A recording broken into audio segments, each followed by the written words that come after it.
of Mr. Tom Ziglar. All right. Thank you so much. Appreciate that. Thank you so much. All right. How's everybody doing today? Pretty good? Just by a show of hands, how many of you have either seen me before or else this is your first time? Now, come on, that should be everybody, right? I wanted to, just last minute, I wanted to start with this picture. I saw the hands come up have heard Dad, read his books. How many of you saw him personally speak? It's pretty amazing. Dad went home to be with the Lord November 28th of last year. And since that time, I have to tell you as the son that I have been overwhelmed with people like you who've heard him in the past. We got 13,000 Facebook posts, long messages about what an impact he had in their life. I've had email and text messages and phone calls from people who say, you know what, your dad changed my life. So wherever I go and speak, it's always like I'm in a room full of family. And so what I hope, what I hope to do today is to share some things with you from a personal perspective, from a relational perspective, from the thing that really makes the big difference. And as I get started, I want to first confess something, and that is I'm a nerd. Is anybody here a nerd? Okay, I'm a nerd. And I bring up this story because a couple of years ago, I just started speaking more and more, and Dad was in a place in his life where he wasn't speaking anymore. And Mom came to me and Dad, and they said, we have all of these ties that, your dad used to wear. Do you want some of the ties? And so I took these ties home, the necktie. And then I decided, it would be really cool to honor Dad and his legacy every time I speak by wearing one of his ties. And so this is one of Dad's ties. And I don't know how to say it, but it's kind of like when you prepare for an event and you're getting ready, you're getting excited, and you're trying to think, what is the audience going to want? It's almost like putting on the full armor when you put on this tie, right? Because this tie has heard some really good speeches. And you're just praying it, here's one more. So I'm putting the tie on at home in my head, and I'm thinking about it. Remember, I'm a nerd, and I started doing this. I started rolling up the bottom of the tie. Has anybody here ever done that? Any men? You put the tie on, you roll up? Okay. So I was rolling it up, and then I did something kind of funny. I started rolling up the little piece of the tie. Anybody ever done that? And then I had the nerd thought. And the nerd thought was, if I rolled the big piece up and the little piece up at the same time, and then dropped them at the same time, which one would hit the bottom first? Has anybody thought of that? Am I the only one? Okay. So I'm doing that, and then the nerd comes out, and so I roll it up and drop it, roll it up and drop it. I actually start keeping count, right? I've got a little white sheet of paper, I've got big tie, little tie, and I'm doing it, and I did it 5 times, 10 times, 20 times. And I want to show you the results, okay? Because to me, it was very interesting. So I hope you all can see this. This is a big room. You might want to move to the front just so you can see this.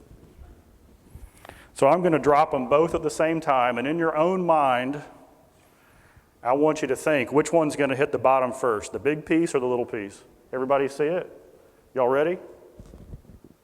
It's a tie.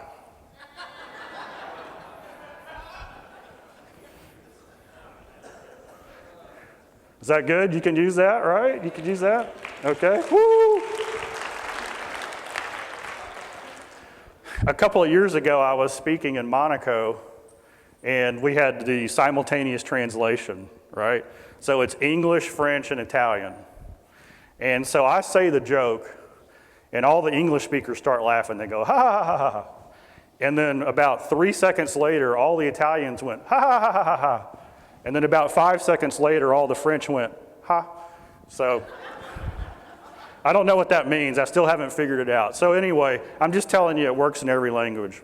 Well, as we get started today, I want to move fast. I'm going to cover a lot of things, and I want to show you Born to Win for business leaders and what that is all about. You know, Dad coined a phrase. He said, you were born to win, but in order to be the winner you were born to be, you must plan to win, prepare to win, and then only then can you expect to win, right?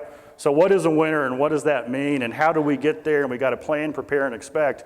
Well, the real goal of this is true performance. Now, being a nerd, has anybody here ever gone through a branding exercise where you try to figure out what you really do, what you really sell? Well, at Ziglar, we went through that. And we came up with this idea. Our goal was true performance. Let me tell you something. Nobody buys training. Does anybody here buy training? No, you don't. What you buy is the results of training. You buy the performance. And so we wanted to take it up a notch. We wanted to be known for true performance. And true performance is the ideal accomplishment of a goal, ideal, or objective that benefits everyone involved. Now, this is how it was growing up. I worked on this definition. I bring it to Dad. So this is like 10 years ago. I go into Dad's office, and I had the definition all written out. I was so proud of it. I wrote, Dad, true performance, this is what we do. True performance is the ideal accomplishment of a goal, ideal, or objective. What do you think? And he stood for a minute, he wrote something down, and he said, son, I think this finishes it off. And Dad added those last 4 words that benefits everyone involved. And so what I want to share with you is this idea that whatever you do in life, whether you're a dealer, a manager, kids, whatever it is, whatever you do, your goal is to benefit everyone involved. That means your salespeople, support staff, the customer who buys, the community that you're in. That's the ultimate goal of what we want to do. As I travel around, and in the last year I've been in 50 different places speaking to groups just like yours, and people come up at the end, and the question I get all the time is this. People will say, wait a second, I love what you said, but how do I get my team members to stop watching the clock and start caring? Has anybody felt that? I mean, is that an issue that you see sometimes? Sometimes it's generational. Sometimes the young people come in and they don't have that kind of work ethic. Sometimes it's because we've always done it a certain way and there's a culture in place. But no matter where I go, it's like people really want to care about what they do and they want to work with people who care. But how do you make that happen? Well, I did some research on this, and this is kind of interesting. Caring, the word that they talk about is engaged. Is anybody familiar with the term engagement? Okay. So in the corporate world, engagement means that you'll stay late, you'll finish the project, you'll anticipate a problem before it comes up. You'll help a teammate get something done. If it requires more hours, you're happy to do it. On average, only 30% of the workforce is engaged. 52% is disengaged. So what is disengaged? Disengaged means that they're coasting. They're just doing enough to get by. They're doing only enough so they don't get noticed. But the thing that shocked me is that 18% are actively disengaged. That means that they're poisoning the well. They're undermining leadership. They're trying to do things to make them look good when everybody else looks bad. So that bicycle analogy there, we've got a 10-seater bike, right? If in an average company today, you got 3 of them pedaling like crazy. You got 5 people coasting, and you got 2 people deploying parachutes and dragging their feet. Guys, that's a challenge. That cost us a ton of money. So what's the difference? What's the benefit? So what I'm trying to share with you is this idea that if we can build relationships, if we can change the environment, and we move more of our people to an engaged status, it's going to make a lot of difference, a lot of bottom line impact in your business. These numbers come out of Gallup poll studies and things like that. Literally thousands and thousands of companies were surveyed and sampled. Engaged companies have a 22% higher productivity level, 2 times the success rate. The stats go on and on. 41% fewer quality incidents. The stock price does better. Lower absenteeism and turnover. I mean, this is amazing. If you're in a high turnover position, you'll experience 25% less turnover if you're engaged. If you're in a low turnover organization, 65%. The stats show us that if you can reduce turnover, every time you do, you're saving 1.5 times the salary. I mean, there are some significant benefits to doing it right. Well, this is what we know. Money's not the solution. Just because you give people more money doesn't mean they're going to be more engaged. Anybody notice that? Usually when you pay somebody with a bad attitude more money, you just got somebody with more money and a bad attitude, right? There's got to be something that changes that. We know this because when they interview people who leave of their own choice, 79% say the number one reason they leave is they didn't get the appreciation and respect that they wanted. It wasn't work performance. It wasn't what they were being paid. It wasn't a glass ceiling or anything else. It's just that nobody reached out to them and shared that with them. So this is a crazy stat. This one made me kind of smile and chuckle and kind of go crazy. 35%, and this is the United States, 35% of employees would rather see their supervisor or manager fired than get a substantial raise. Does everybody here like money? I mean, I like money. 35%, instead of getting 20% more money, they would rather see their manager or supervisor fired. I mean, that's a crazy stat. So how do we adjust this? What can we do in our business? What can we do when we go back home immediately? How can we have an impact to move the disengaged to engaged and the actively disengaged to very uncomfortable so that they either move over to engaged or they leave? That'd be a good plan, right? Replace actively disengaged with the engaged. So you got to understand that connection between the personal life and the business life. See, everybody, we know those two go hand in hand, and this is what our company, this is what Dad's legacy is about. It's connecting what makes you hum and run and succeed personally with the business that you're in. So this is our Born to Win presentation. And like we said, in order to be born to win and expect to win, first you've got to come up with that definition of what winning is. How many of you think that Lance Armstrong is a winner? Right? For a long time, everybody thought, man, he's the man. But his definition of winning cost him literally everything. How about Charlie Sheen? Is he a winner? No. So what is winning? Well, this is what we know. Dad spent 40 years, our company has spent 40 years researching all over the world what people want. And there's 8 things in life that everybody wants. These 8 things you can take to the bank. It doesn't matter how much money you have, how much education you have, what continent you live on, whether you worship a God or not. It doesn't matter. These are the 8 things that everybody wants. Everybody wants to be happy. Everybody wants to be healthy. Everybody wants to be reasonably prosperous. I always stop at this one. Anybody familiar with Dad's quotes on money? Right? Money's not the most important thing, but it is reasonably close to oxygen. My favorite one is this. Now, this is Zig Ziglar original. Dad said this. He said, I've had money. I haven't had money. It's better to have money. You can take it a little further. I've had problems when I've had money. I've had problems when I haven't had money. And if you're going to have problems, it's better to have money, right? Money solves a lot of things. We just don't want to worship money. We don't want to love the pursuit of money. Everybody wants to be secure, have friends, peace of mind, good family relationships, and hope in the future. These are the 8 things everybody wants. Everybody in your family, everybody you work with, everybody in your community, everybody wants these 8 things. Now, how do we know this? Look at that list and imagine you had 7 of them. Would you be fulfilled? What if you had the first 7, but every night you went to bed hopeless? What kind of a life would that be? Or what if you had all the money in the world but no health? Would you trade your money for that? Absolutely. What if you had no family or friends to share it with? So we know these are the 8 things that everybody wants. So this is how life happens.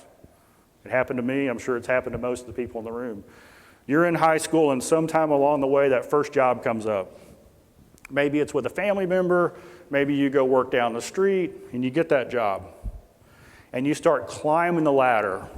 You start progressing. You start making more money. You start getting promotions. Success starts to come a little bit.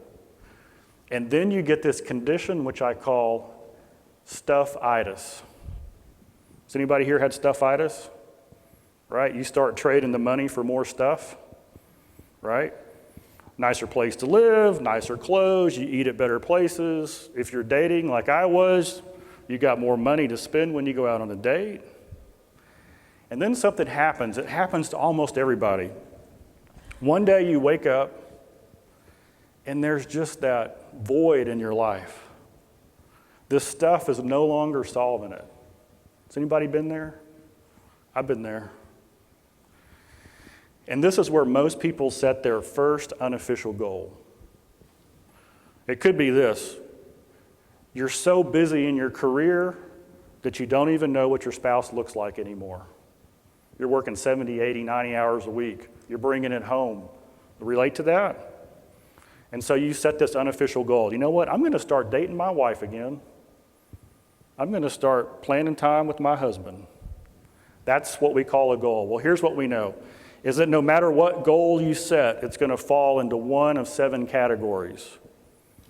Here they are: physical, mental, spiritual, family,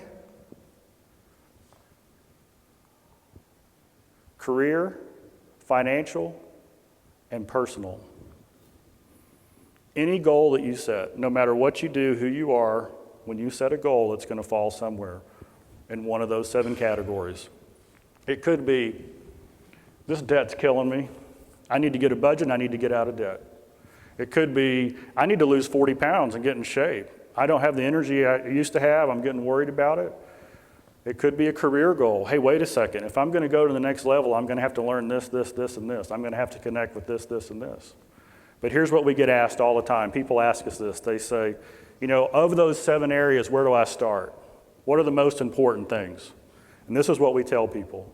There's 3 you need to work on every single day: the physical, the mental, and the spiritual. Let me explain why for a second. Has anybody here noticed that life is hard?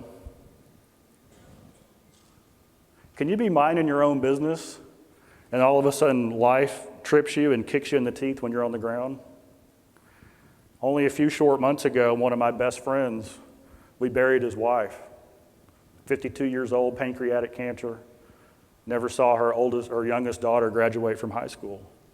I mean, that's tough. There was a thing, it was in all the papers, something about the economy. It happened like 5 years ago. Were you all aware of that? Right? Things happen beyond our control. So here's what we know. This is what we can control. You see, since we know that life's going to happen, if physically we eat right, we exercise, we get enough sleep, then we're better able to handle the challenges. We're going to have more energy and stamina when life treats us bad. And then there's the mental part. Have you noticed you don't have to look for bad news?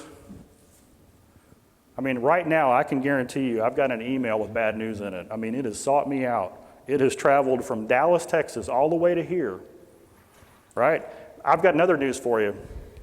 I go to a Baptist church. I've had bad news walk up to me in the parking lot. I'm on the way to church, and bad news just finds it. I've found it in Starbucks line. It sought me out at the grocery store. You know what I'm saying? So here's what we got to do. We got to make a decision to put the good, the clean, the pure, the powerful, and the positive into our mind every single day. Why? Because life's going to knock us down. And we've got to have the mental reserves to overcome that. And then, of course, there's the last part, which is the spiritual. Here's what I know. I have no idea what's going to happen in 10 minutes, much less 2 days from now or 10 weeks from now. I just don't know. There are things in life, like my friend's wife who passed away, I can't explain it. But I know if I have a relationship with the Creator who understands that, and I work on that, then when those things come along, I'm better equipped to handle it. But let me tell you why you want to work on these 3 areas every day. How many of you have a family member or a friend? Should be everybody. You know, life happens to them too. The greatest thing we can do for someone else is when life happens to them, is if we have the energy and the reserves to help carry their burden. That's what I saw Dad live his life on. That's what we need to do.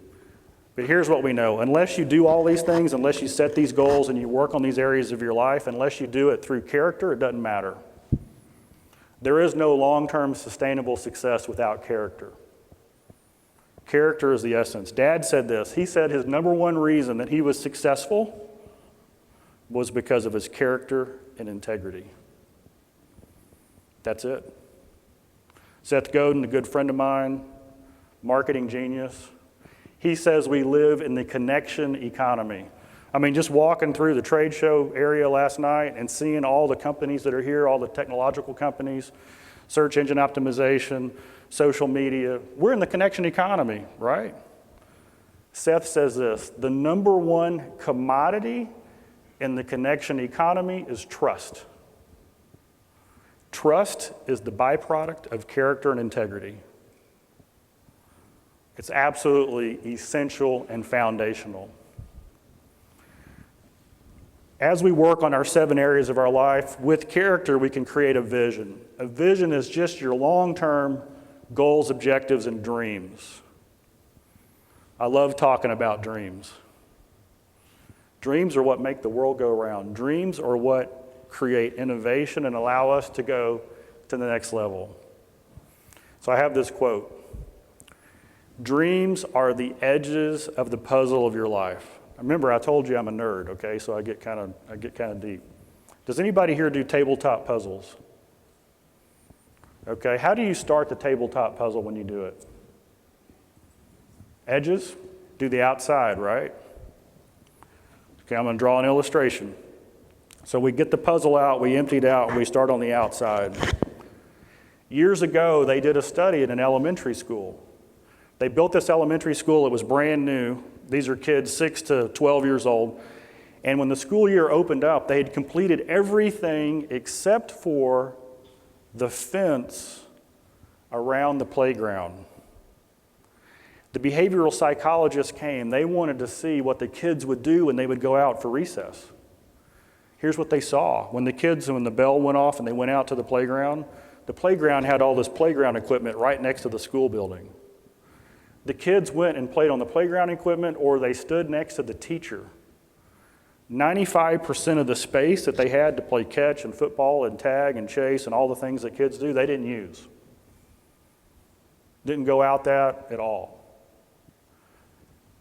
5 days in a row that happened. Over the weekend, they put the fence. They put the edge around that playground. Monday morning, recess bell rings, the kids go out, they play on the entire playground. You see that fence, that edge, that border gave them security. It allowed them to leave their comfort zone into the fun zone, into the effective zone. Here's what I mean by dreams. When you have a dream of what you want to be, do, or have, I mean, it could be you want a lake house. It could be you want to leave college fund for your great-great-grandkids. It could be whatever you want your dream to be. It needs to be big and out there. When you create that dream in your mind, that's the edge of the puzzle of your life. The center of the puzzle is you, your character, your talent, your experience. And when you sleep at night, what happens literally is your brain starts connecting who you are and where you are to where you want to go. You start putting the puzzle pieces in place so that you start to become the person who owns the dream. Unfortunately, when we travel and we do this type of presentation, I can't tell you what a small percentage of the people have actually taken the time to write their dreams down, their goals, what they want to be, do, or have. If you want to change your life, start with writing your goals and dreams down. Still nothing happens until you add PC. Okay, it's not political correctness. You're not going to hear anything politically correct from a Ziglar. I'm just here to tell you. It's also not a computer. So what is PC? PC stands for persistent consistency. Persistent consistency. So Dad and I were working on this book. This is 2.5 years ago, the new book, Born to Win. And I said, Dad, you told me the number one reason for your success was character and integrity. What's the number two reason? He looked at me and he said, son, it's PC. Well, I've heard him say it before, but I don't know about you, but the older I get, the worse I hear, but the better I listen. Anybody notice that? So I lean forward and I say, Dad, what does persistent consistency mean? He said, son, it's like this. Persistency is when you have a goal or objective that you want to accomplish and you do it every single day. If you're in sales and you need to make 30 sales calls a day, consistency is when you do it every single day. So if you're in sales, you make 30 sales calls a day. You're consistently doing the work. If you're exercising, trying to lose weight, you work out 5 times a week, 3 times a week, whatever you need consistently to do it. Persistency, he said, is when you take it up a notch. Persistency means that you might make 30 calls today, but tomorrow when you make the 30 calls, you add in a new question, a new technique. If you're working out, you might work out for 20 minutes the first day. The second day, persistency means you do the 20 minutes and you add an exercise like abs or curls or something like that. The best example I saw was Dad. We were flying to an event. This was 15 years ago. Dad had a routine. Do y'all have a routine when you fly? Here's Dad's routine. He'd get on the plane. He had this little manila folder. It had his notes in it. He was old school. No laptop or smartphone for him, I'm telling you. So he had that manila folder there, and he'd put it right next to his seat right here. He would tell the flight attendant, hey, I'm fixing to go to sleep. My seat belt is fastened. Don't wake me up. Don't ask me if I want something to drink. When I wake up, I'll let you know. So I'm on the plane. I'm sitting next to him. He does that. He falls asleep before we pull back from the gate. When you spend millions and millions and millions of miles on an airplane, you learn how to do this. So Dad falls asleep. He's gone. Plane takes off. The wheels will fold underneath the plane like that. You know that noise they make? That's his alarm clock. He wakes up. He pulls his folder out. He starts working on his notes. I go, Dad, what are you doing? He says, son, I'm working on my speech for tomorrow. I say, Dad, you've given that talk 3,000 times. Why do you need to work on that talk? Imagine 3,000. He said, son, there's 2 reasons. Number 1, there's going to be some people in that room who've never heard me before. I have one chance to make the best impression I can. If I can impart on them just a little bit of truth, an idea or a concept that they take action on, and that changes their life, that's why I'm here. He wanted to be the best he could be. That's consistency. The second thing that he did, that he said, is he said, son, I spoke to the owner and the VP of sales of that company last week. This is their big conference. They've got all their sales goals, their marketing goals. They've got challenges. I need to weave some of that into the talk. And besides that, yesterday in the newspaper, there was an article on their industry. There's a big change coming. If I can take one nugget out of that article and put it into the talk, then that might be the one thing that gets somebody's attention in that room, that steers them in the right direction, gives them a little bit of truth, allows them to implement something that changes their life. If you want to know why Dad had an unparalleled career for over 40 years, it was PC. Consistently working on it, always up in his game. Imagine what if you and your team did that with every opportunity you had. Consistently working on it, persistently increasing what you deliver. One of the things we realized as we worked on the book is that while there's a personal side to life, there's also a business side. And we were trying to connect the two. So what we discovered is that every business has 5 basic components. So our personal side, we've got those 7. These are the 5 components for a business. Every business has marketing, which is how you bring prospects to your business. Has sales, which is how you convert prospects into customers. A business has operations, which is how you serve and support those customers. You have administration, which is the systems, the processes, the finances that make everything run smooth. And then there's leadership, which is how you direct the business. If you're the owner or the general manager, a manager, you're in a leadership position. How do you direct your audience? A cool thing, though, is if you're not in one of these roles, in another role, you can also create your own business wheel. Here's one for a salesperson.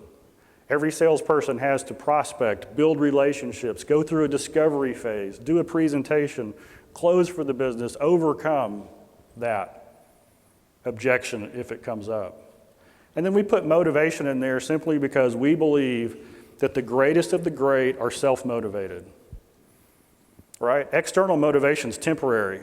I'm going to fire you, you're going to get a bonus. Internal motivation, motivation that's really driven by a dream, that changes everything. So no matter where you are in your business, you have your own business wheel. If you're the owner, that first wheel works. At Ziglar, we say this. Okay, is anybody here on Twitter? Got some Twitter people? Okay. I believe Dad was a prophet. I believe he knew that Twitter was coming. And the reason I think that is all of his quotes are 140 characters or less. I mean, it's true. Go on Twitter, search the name Ziglar and look at all the quotes. They're all like, you can remember them. So I'm growing up as a kid. I come to work at the company when I'm like 21 years old. And in our meetings, we would say this, hey, we're in the transportation business. We take people from where they are to where they want to be. Now, you guys are literally in the transportation business, right? I mean, literally, but figuratively as well. Mom and Dad, you're in the transportation business. You help your kids go from where they are to where they want to be. Now, how cool is it to be in a business that has this much meaning? So how does this work? Well, we needed, in the transportation business, the GPS, how a GPS works? You plug in the coordinates of where you want to go, the address, it goes up to the satellite figures out where you are, and it draws a map.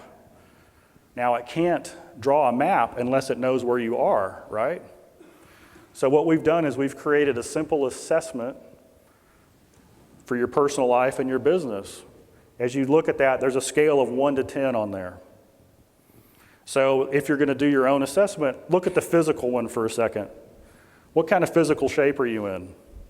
Do you eat right, exercise, get enough sleep? Do you manage the stress or any medication? As you go through that, you might rate yourself a 1, a 5, or a 10, 10 being excellent. What about marketing? Do you have an opt-in on your web page? Are you search engine optimized? Do you have a referral reward program? There's a lot of things in marketing that you need to do. So as you go around that, you can rate how you're doing in your business. Here's a hypothetical business. 2s on some, 5s on some, 7s on some. Picture this. Look at that example and imagine that going down the road like this. How smooth is that ride? Think of your own life. How smooth is your ride? Make sense? So this is a great quote. My good friend, our partner, Howard Partridge, I called him. I said, Howard, I'm trying to connect the business life and the personal life, the business and the career. He sent me back this quote. Your business, your career, what you do, whatever you do, the only reason you do it is it's a vehicle to help you achieve your life goals. Hey, we're all in the transportation business. What a great analogy. What you do every single day, the way you spend your time, the only reason you do it is it's a vehicle to help you achieve your life goals. That's why dreams are so important. That's why life goals are so critical. What are they? So here's what we know. That your vision, your dreams are connected to your business, your career, and your personal life. You see how it's all joined together there? Now we get busy. We want to make all the 2s a 10. We want to make the 5s a 10. And when we do that, it starts to look a little bit like this. Anybody see the scooter there? Anybody ever been on a scooter? They're fun if you're going downhill, but uphill they're work. So what we need if we're going to go on a journey through life is we need something more substantial. What we need is a bike. Now, character becomes the seat on your bike. Why is that? Here's the analogy. You're riding through life, sitting on your bike, sitting on the seat of character. The more character you have, the more cushioned the seat. We all face moral and ethical decisions every day, like bumps in the road, right? So we're riding along, a bump in the road comes, a moral or ethical decision. Character is simply the filter through which we make moral and ethical decisions. If we have a lot of character, we roll right over that bump and keep on going, right?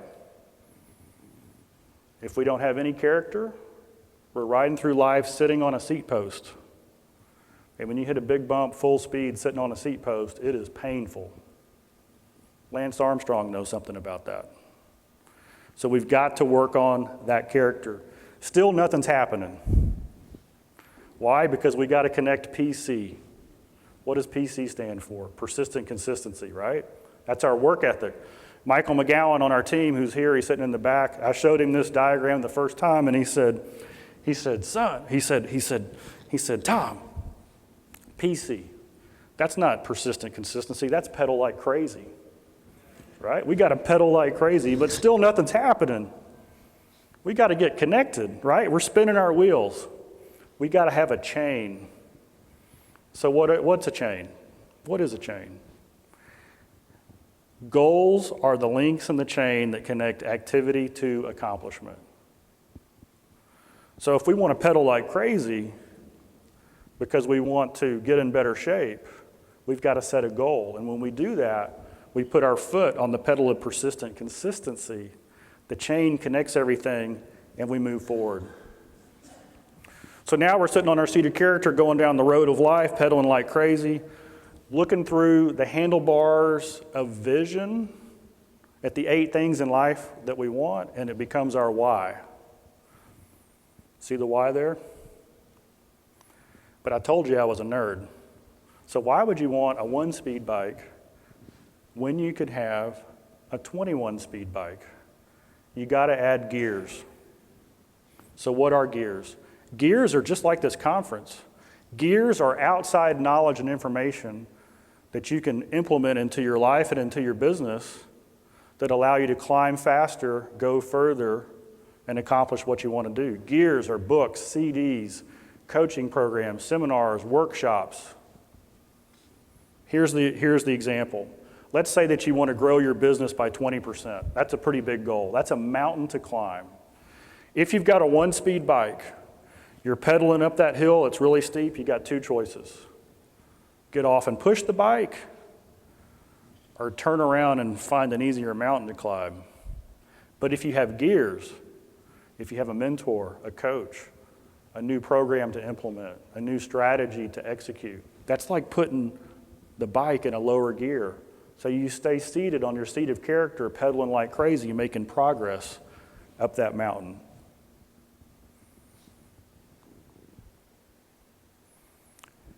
Here's Zig Ziglar's secret. I just share this because so many people ask, why was Zig's bike so much faster? Right? What's the secret?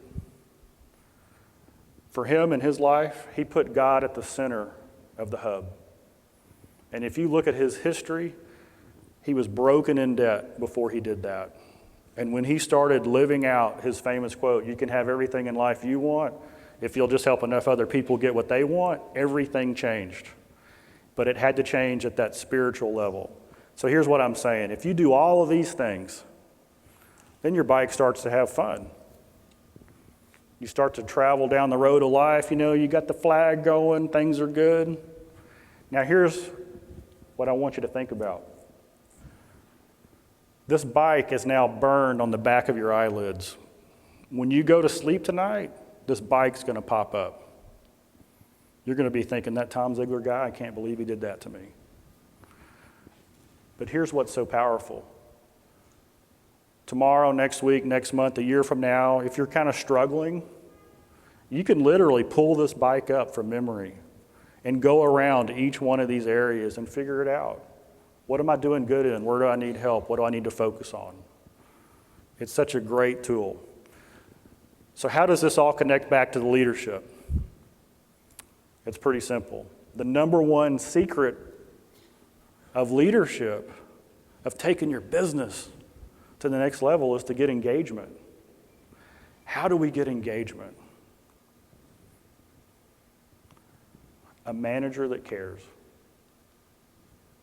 I wish it was more complicated. I wish we had some sort of secret formula that we could sell to you for $1 million. People want to make it harder than it is. But it's as simple as the quote below. How many of you have heard that quote before? People don't care how much you know until they know how much you care, right? Now that's not a Zig Ziglar quote.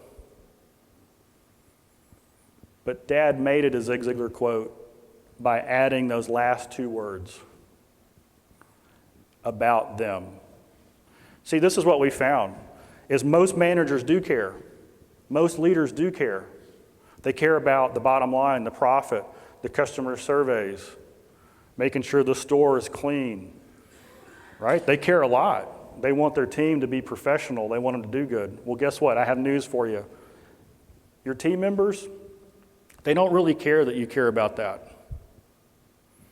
What they care about is knowing that you care about them. I want you to think for a second in your own career about mentors you've had in the past, the ones that stand out, somebody who you looked up to who showed you the ropes. Did they spend and invest their time helping you do the job that day better? Or did they spend most of their time figuring out where you wanted to be in 5 or 10 years and showing you how you could become the person that could do that 5 or 10 years down the road? Now here's the good news. In order to become that person, you've got to be excellent in the job you have right now. But the manager that cares understands this. Remember all those studies about appreciation and 35% would rather see their supervisor fired than get a raise? The solution is a manager that cares. Managers that care show it by getting 3 things right. They build a solid foundation, they focus on relationship, and they facilitate dreams. So how does that happen? Well, each one of these is a full day program, but we've got 11 minutes and 52 seconds, so don't worry. A solid foundation has these ingredients. You got to hire the right person for the right position. There's nothing more frustrating, as you know, than getting a great person and putting them in the wrong place. Everybody's frustrated. You got to start right. Then you have to provide clarity of purpose for the job and the training to do the job. And finally, the necessary resources to do it. I mean, management's pretty simple. When somebody is missing the mark or they're not performing, there's really only 3 things that could be the issue. Number 1 is they don't know what they're supposed to do or they haven't been trained to do it. So you ask them, is that it? Usually they'll say, no, I know how to do it. Number 2, they don't have the resources to do it. The part didn't come in, I can't fix it, right? Number 3 is attitude. It's not that hard, but it's built on relationships. A great relationship has 3 ingredients. It's built on trust. We operate on trust. When I tell you something, I'm going to do it. When we tell a customer something, we're going to do it. When we tell each other something, we're going to do it. It's two-way communication. Like I said, I'm a nerd. Okay, I live inside my head. I have imaginary conversations with my staff all the time. I go home at night thinking it was a great day and I haven't spoken to anybody. Does anybody do that here? Right? I told you to do that. No, I told you in my head. I have to purposefully, maybe this is a man problem, I have to purposefully have conversations that are two-way. It's not me just telling them, it's me listening back what they want. And then we've got to be generous with praise and recognition. Catch somebody doing something good. Get them excited. Get them fired up when somebody does something awesome. At our company, we have a thing called I like pads. And it's simple. It says, I like, and there's a blank, and you put the name in. And down below it says, because, and you give them a reason why. When we catch somebody doing something good in our company, we say, I like because. Now, most of our staff has been there for years and years. Michael's been with us for 17 years. So we might change that word like to appreciate, admire, respect, love, whatever. If you go to our company today, all of us will have a drawer full of these I likes that we've gotten through the years. And when we're having kind of a bummer day, we pull that out. Praise and recognition makes a huge difference. Working for a dream, not a paycheck. This is what we want. Imagine if everybody in your business came to work for a dream. Would that change things? It would revolutionize it. Managers who care help their team members achieve their goals and dreams. This is big. When I know you care about the new baby I'm going to have in a few months and the fact that I want to move from an apartment to a house, it changes everything. When I know you care about my kid going off to college and I'm suffering from maltuition, anybody got that going on? I do. My daughter just went. When I know you care. Now here's the thing, is when you show somebody you care, it's not about giving them money. It's about showing them how to achieve that.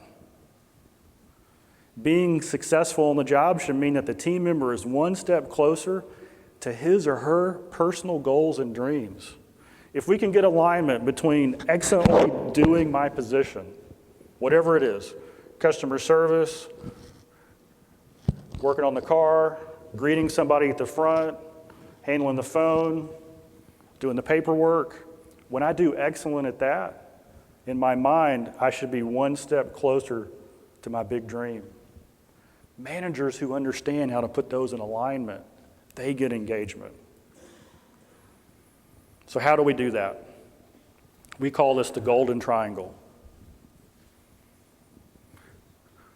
The golden triangle is that connection between their dream and their vision as an individual. That's the top point of the triangle. The left-hand side is whatever their job description is. It's what they do every day. The right-hand side is the pedal like crazy. There's two kinds of motivation, right? There's internal and external. External is what somebody else puts on you. You do this or you're fired. You do that, you get a raise. Internal is I'm burning with desire and passion to make that happen. Nobody's stopping me. One of them's temporary, one of them can be permanent.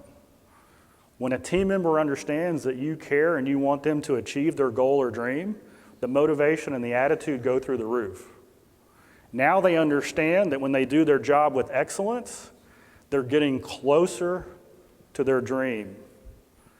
And the speed at which they pedal goes up significantly. Here's what it looks like. Our dreams and our attitudes and our motivation is all connected. Our job description, our skills, if I know what I'm supposed to do, and I know that when I do it well, I get closer to my dream, then things go right. Finally, I pedal like crazy. That's the golden triangle. At Ziglar, we're bicycle mechanics. In fact, on my business card, it says Tom Ziglar, bicycle mechanic. That's kind of cool, isn't it? I know y'all are jealous, but that's what I am.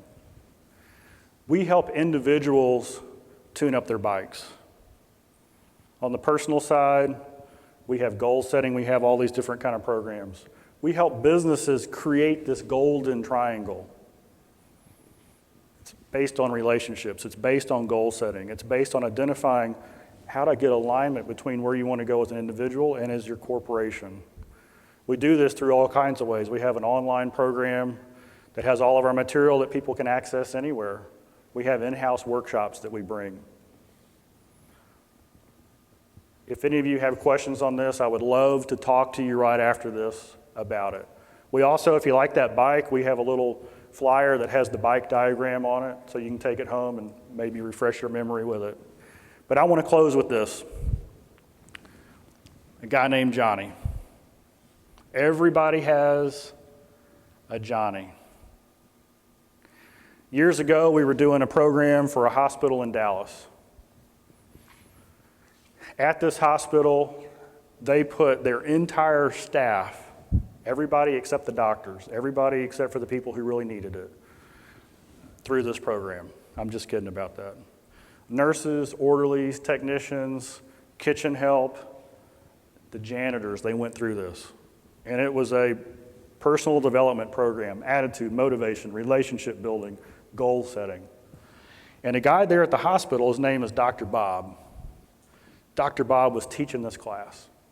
And it went on every week. It's like 2 hours a week for 12 weeks. Well, about halfway through it, about 6 weeks into it, Dr. Bob gets on the elevator, and there's Johnny on the elevator just whistling like crazy, just carrying on, had a huge smile, happy. And he says, "Johnny, how come you're so happy?" And Johnny looked at him and said, "Dr. Bob, I'm getting a house, and it's all your fault." And Dr. Bob said, "I don't know anything about a house. What do you mean?"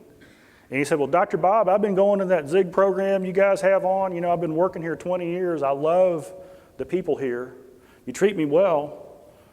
He said, "But for 20 years, I've been living in an apartment, not so good part of town." He says, "And in this program you taught us how to set a goal. And I set a goal to get a house. And as I went through the goal setting steps 3, 4, and 5 told me to identify the people I needed to know, the knowledge or skill I needed to acquire, and the obstacles I had to overcome. And he said, I realized that the reason I didn't have a house is I'd never talked to anybody who had the knowledge to help me get a house. So I asked around, and somebody here had a good relationship with the banker. They gave me their card. I called them, and I went down to the bank. They met with me, and they said, Johnny, you can get a house. You've been working for 20 years. You got no debt.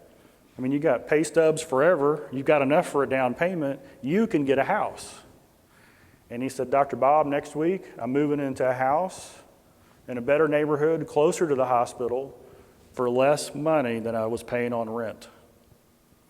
Dr. Bob, because of you, I have a house. You see, accidentally, inadvertently, they had aligned an individual's dream with what they were doing on the job. Didn't cost that company any more money to help that man get the house. So I want you to remember this story. If there's one thing that you remember from today, just remember this story, because everybody has a Johnny. Ladies and gentlemen, it's been a pleasure. I am Tom Ziglar, the proud son of Zig Ziglar. I'll be here for a few minutes. Happy to talk to anybody. Thank you so much for allowing me this time. Thank you so much.